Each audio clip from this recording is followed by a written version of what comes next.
This imagery has continued just to indicate that the bestiality in a man.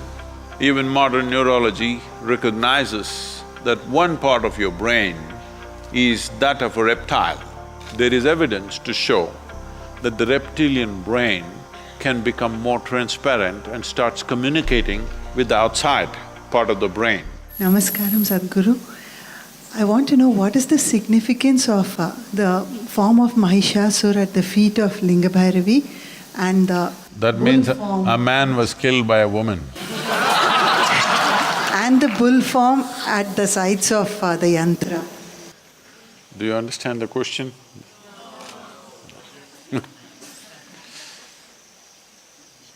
Mahishasura is a man first.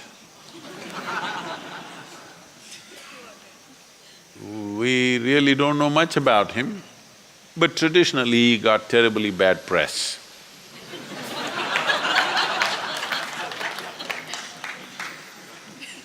So he was supposed to be bad.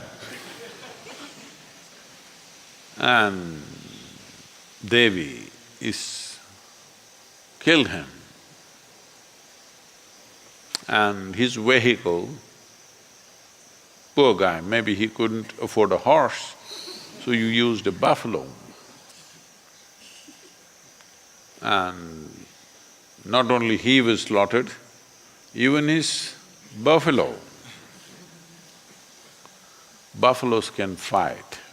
So, in the past, certain people rode buffaloes because in a fight, a buffalo is much better than a horse. Horse is taller, that's the only advantage, that if you are a good fighter. But buffalo, if you train them well and if you keep them well nourished, they can rampage through crowds. So buffalo was a good one. And of course in India people used elephants to fight. He used a buffalo. This imagery has continued just to indicate that the bestiality in a man, the beastly nature, the animal nature in a man, because you didn't drop from heaven as some people believe, you evolved. The qualities of an amoeba, an earthworm, a grasshopper, a buffalo, every kind of beast that evolution went through, elements of those qualities are still with you. Yes, sir, you know. They're still with you.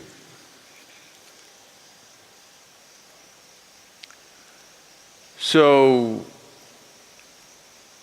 these are all compulsive tendencies. Even modern neurology recognizes that one part of your brain is that of a reptile. There's a reptilian brain which is approximately the size of your fist. So those of you who have a big fist, I'm sorry. You show your fist, huh? Somebody else say he's got more animal in him. So, the evolutionary process, the modern neurology recognizes that there is a part of your brain which is reptilian. That means it's at that stage of development, which is instinctive and does things in a certain way. But over that, a flower of cerebral cortex evolved. If you function out of this, which is a happening, which happened after human spine became erect. After the human spine became erect, the outer flower developed, which is what makes you human, which is what gives you thoughts about universality of the existence, which is what gives you an idea that everything is one, which is what allows you to be a scientist, This is what allows you to be a spiritual seeker. But if you go back to this, all you have is instincts of survival. So the entire process, the human effort through education, through spiritual process, through meditation, everything is to move away from this and function from the outer dimension, which is a more recent happening, but this gives you a sense of seamless way of approaching life. If you go to the reptilian brain of who you are, fixing boundaries is all that you know. So whenever you are having problems with people around you, always wanting to fix your boundaries, this is mine, this is yours, my space, my air, your air. When it comes, you must know you gotten here. Now the spiritual process, the yogic dimension is looking at how to make this, because if you function only from one aspect of your brain, it'll work, but not enough, you're not using all of it. So there are methods, some of the methods you're already practicing, but the idea is to open this up. There is evidence to show that the reptilian brain can become more transparent and starts communicating with the outside part of the brain. There are experiments, there are studies which show that with certain practices of meditativeness, reptilian brain, which is always about fixing boundaries, will begin to communicate with the outer part of the cerebral cortex and it function as one brain. So I don't know if you should. The flower should open up, and that is why in the yogic, you will see all the imagery in the yogic culture, flower, flower, small flower, small flower, small flower, big flower. It opened up. If it opens up, now human intelligence is functioning in a very unifying way, not in a divisive way, not in a way that you will become exclusive, you will become inclusive. Inclusiveness is not a philosophy. Inclusiveness is the nature of the existence. No other creature is able to realize this.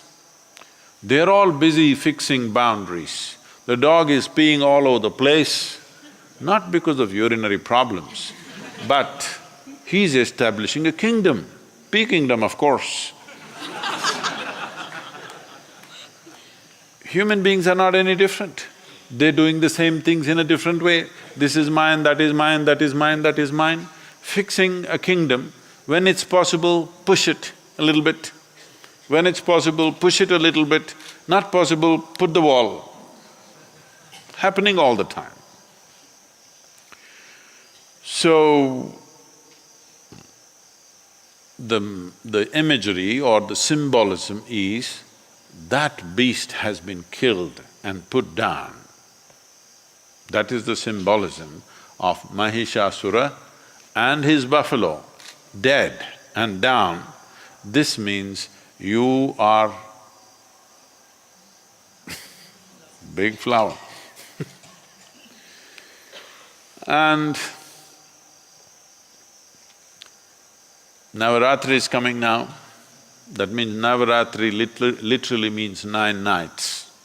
Why this Navaratri is?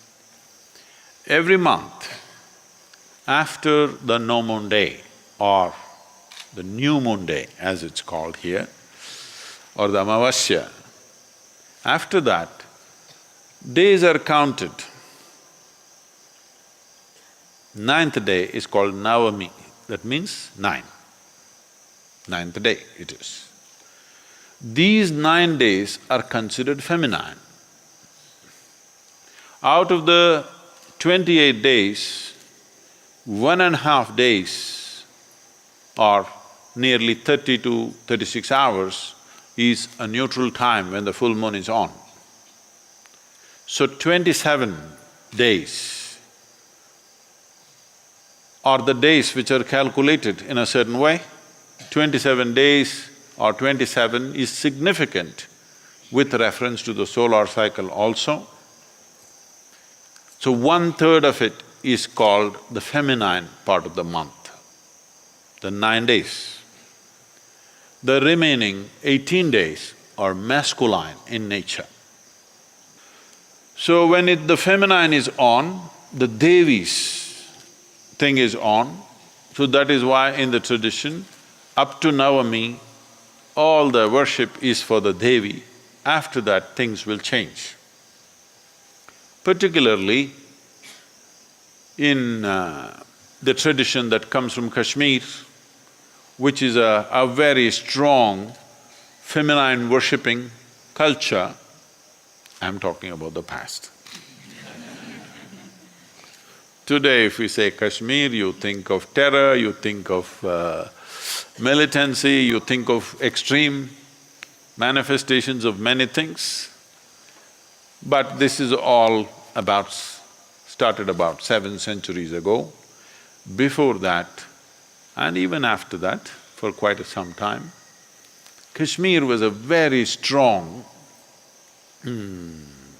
Devi process and very feminine-oriented practices, very powerful things were done. There are every Navami, that is every 9 days in this 12 months that is going on, they're dedicated to different Devis. The one that comes now, which is called the Dasara, or the Navaratri as it's largely celebrated, this is dedicated to Devi Sharada. This was considered most important because Sharada is the goddess of learning. So among the various things that a human being can do, this tradition held learning as the most important that a human being can do. He can fight, he can win, he can conquer, he can run. But the most important thing that a human being can do is they can learn. That is the significant aspect of who we are. Other creatures can run faster than us, they're stronger than us, they can do many things that we cannot do, but they can't learn like us. So this Navaratri, which is coming now, end of September, or no, beginning of October, I think, is dedicated to Sharada Devi, the goddess of learning, because this is unique to us. This is the pride of being human, that you can learn just about anything. If you're willing, you can learn. Even if they are willing, the other creatures cannot learn. So this is the most significant Navaratri dedicated to Sharada, and you must prepare learning something. And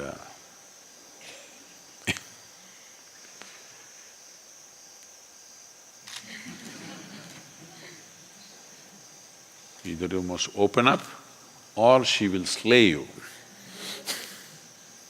She'll put you down there.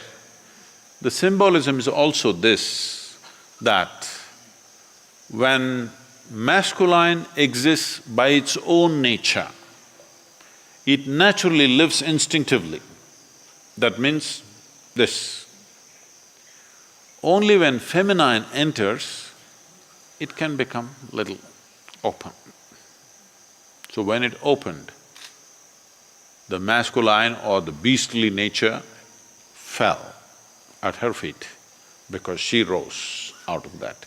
So the symbolism in the Devi temple is just that. Because she rose in full power, this bestiality is down there.